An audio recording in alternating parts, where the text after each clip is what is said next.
Hey guys, welcome to my online से। मेरा नाम है देव। सो गाइस, आज के इस वीडियो के अंदर हम लोग बात करने वाले हैं दो ऐसे रिफंड स्टेटस के बारे में जो आपको इनकम टैक्स पोर्टल की साइट के ऊपर लॉगिन करने के बाद में दिखते हैं।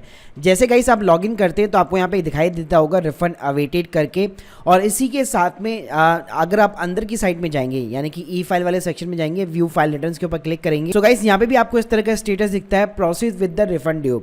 तो गाइस ये दोनों स्टेटस का मतलब क्या है उसका मतलब जानेंगे, साथ में ये स्टेटस दिखाने के बाद में भी आपका रिफंड कब तक आएगा, कहां पे आपका रिफंड अटका हुआ है, ये सारी चीजें आपको जानने को मिलेगी इस वीडियो के अंदर। इसके पहले गाइस हम लोगों ने आईटीआर रिफंड के ऊपर दो वीडियो बनाए हैं। एक वीडियो के अंदर मैंने आपको रिफंड का स्टेटस कैसे चेकआउट करते हैं उसके बारे में बताया। अगर आप लोगों ने चेकआउट नहीं किया प्लीज चेकआउट कर लेना, लिंक आपको डिस्क्रिप्शन बॉक्स में दे दूंगा। साथ में अगर लेट्स सपोज अगर आपका इनकम टैक्स अभी तक भी मान लो रिफंड वगैरह रिसीव नहीं हुआ है तो उसकी कंप्लेन आपको कैसे करनी है, कहां पे करनी है, तो उसका प्रोसेस भी मैंने आपको इस वीडियो के अंदर यहाँ पे एक्सप्लेन कर रखा है। तो चलिए गाइस बात करते पहले हम लोग फ्लो समझ लेते हैं कि आपका जो प्रोसेस है, काम है आपका जो रिफंड का, वो यहाँ पे कहाँ पे अटका हुआ है। तो देखिए सिंपली 3 स्टेप के अंदर रिफंड काम करता है। पहले स्टेप में क्या होता है, आप जो आईटीआर यहाँ पे फिलअप करते हैं, आईटीआर का एक बैंगलोर सीपीसी डिपार्टमेंट है, वो बेसिकली अपना सिस्टम का वैलिडेशन चेक करता है उस आईटीआर के ऊपर, और उस आईटीआर से रिलेटेड आपको सिंपली एक इंटीमेशन भेजता है। ये इंटीमेशन आपको ईमेल के ऊपर मिलता है जो कि 143 सबसेक्शन 1 के अंदर मिलता है। इसमें 3 टाइप के सिग्नल होते हैं। अगर आपका रिफंड होगा तो आपको ग्रीन सिग्नल मिलता है, वरना फिर आपको ब्लू सिग्नल मिलता है जिसके अंदर आपको कोई भी रिफंड या फिर कोई भी ड्यू वगैरह नहीं होता है। अगर आपका कोई भी टैक्स का डिमांड होता है तो आपको फिर रेड सिग्नल मिलता है। तो लेट्स सपोज इसका मतलब ये, मतलब आपने जो ऊपर हम लोगों ने जो स्टेटस देखे कि रिफंड अवेटेड या फिर ITR process with the refund due, इसका सिंपल सा मतलब ये तो है कि भाई आपका जो बैंगलोर सीपीसी डिपार्टमेंट है उसने अपनी तरफ से यहाँ पे आपकी आईटीआर की जो प्रोसेसिंग है वो कंप्लीट कर दी है, और यहाँ पे उसका रिफंड का जो ऑर्डर होता है वो भी यहाँ पे जारी कर दिया है, तभी यहाँ पे आपको वहाँ पे ग्रीन सिग्नल देखने को मिल रहा है। और ये जो दोनों स्टेटस है वो यहाँ पे आपको दिखाई दे रहे होते हैं। अगर गाइस ये दोनों नहीं दिखाई देते इसका मतलब है आपकी आईटीआर अभी तक प्रोसेसिंग में गई नहीं है या फिर प्रोसेसिंग कंप्लीट ही नहीं हुई है। तो गाइस आपका काम जो यहाँ पे अटका हुआ है वो अटका हुआ है यहाँ पे सेकंड स्टेज के बाद में, क्योंकि गाइस यहाँ पे क्या होता है, सीपीसी बैंगलोर जैसे यहाँ पे रिफंड को डिटरमाइन कर लेता है उसके बाद में एसबीआई बैंकर को सिंपल एक ऑर्डर इशू करता है।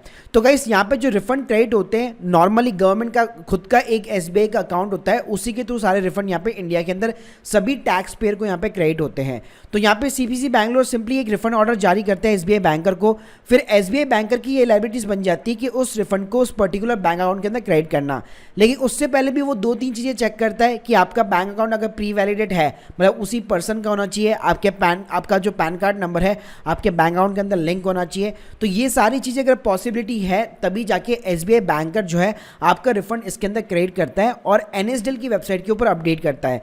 तो गाइस अब आपको करना क्या है, अगर आपको ये दोनों स्टेटस दिखाना है तो दिखा रहा है, मतलब तो सबसे पहले तो करना क्या है, आपको जाना है सिंपली एनएसडीएल की वेबसाइट के ऊपर। तो गाइस ये वाली जो लिंक है मैं आपको सिंपली यहाँ पे डिस्क्रिप्शन बॉक्स में दे दूंगा। तो गाइस जैसे आपको ये दोनों स्टेटस दिखाने लग जाता है उसके 10 से 15 दिन के अंदर आपको अपना यहाँ पे पैन नंबर डालना है, असेसमेंट ईयर सेलेक्ट करना है और कैप्चा कोड डाल के सिंपली आपको अपना स्टेटस यहाँ पे सिंपली चेकआउट करना है। गाइस अगर यहाँ पे आपको इस तरह के स्टेटस दिखा रहा है कि भाई 4 अगस्त को आपका जो रिफंड है इस अकाउंट के अंदर यहाँ पे क्रेडिट हो चुका है, तो सिंपली अपना अकाउंट चेक कीजिए, उसके अंदर आपको 4 अगस्त की 100% यहाँ पे एंट्री मिल जाने वाली है। अगर यहाँ पे ये चीज इसने दिखा दी है इसका मतलब है पक्की बात है आपका यहाँ पे रिफंड क्रेडिट हो चुका है। लेकिन गाइस यहाँ पे अगर आपको दिखाता है सिंपली नो रिकॉर्ड फाउंड, इसका मतलब है आपका जो रिफंड है वो एसबीआई के बैंकर के पार्ट के ऊपर यहाँ पे पेंडिंग है। अब इसका रीजन यहाँ पे कुछ भी हो सकता है, कई बार क्या होता है ये लोग जो है थोड़ा सा डिले यहाँ पे इशू करते हैं रिफंड, मतलब ऐसा नहीं है कि एक ही दिन के अंदर पूरे इंडिया को रिफंड बांटा जाता है। नॉर्मली गाइस क्या होता है अगर आप आईटीआर 2 या आईटीआर 3 वगैरह भी फाइल करेंगे तो उसके अंदर थोड़ा सा यहाँ पे टाइम लग सकता है। सो गाइस यहाँ पे मैं सिंपली आपको एक नंबर देना चाहूंगा जिसके थ्रू आप यहाँ पे एसबीआई बैंकर को डायरेक्टली कांटेक्ट कर सकते हैं। ये एक डेडिकेटेड नंबर है, जी हाँ, तो ये है 1800-425-9760। इस नंबर के ऊपर अगर आप जैसे ही फोन लगाएंगे तो एक आईवीआर आपको सुनाई देगा। ये डेडिकेटली एसबीआई बैंक का नंबर है और सिर्फ इनकम टैक्स पेयर्स के लिए है, जहां पे कि वो कस्टमर केयर पे बात करके अपना सीधा रिफंड का जो स्टेटमेंट है वो यहाँ पे पूछ सकते हैं। सैटरडे और संडे को ये हेल्पलाइन नंबर काम नहीं करेगा, मंडे टू फ्राइडे आप कह सकते हैं जो नॉर्मली बिजनेस वर्किंग आवर्स होते हैं उसके अंदर ये नंबर डेफिनेटली काम करेगा। साथ में गाइस आपको ये चीज भी चेक करनी है कि यहाँ पे आपका अकाउंट एटलीस्ट प्री वैलिडेट होना चाहिए, क्योंकि अगर ये 2 स्टेटस दिखा रहा है इसका मतलब है बस आपको केवल ये चेकआउट करना है, अगर अकाउंट प्री वैलिडेट है तो बस थोड़ा सा यहाँ पे पेशेंस रखिए, और उसके बाद में भी अगर आपका रिफंड नहीं आता है तो सिंपली एसबीआई बैंकर को यहाँ पे सिंपली डायरेक्ट कांटेक्ट कर सकते हैं, या फिर मैंने इस वीडियो के अंदर आपको ग्रीवेंस भी यहाँ पे कैसे जनरेट करनी है वो भी मैंने आप लोगों को सिखा रखा है, या आपकी आरटीआई वगैरह कैसे सबमिट करनी है गवर्नमेंट डिपार्टमेंट को वो भी मैंने आपको बता रखा है, जिसके लिंक मैं आपको डिस्क्रिप्शन बॉक्स में दे दूंगा। So if you like this video please subscribe our channel. अगर आप लोगों के कोई भी डाउट्स है कमेंट बॉक्स में जरूर बताइएगा। Thank you guys, thank you very much.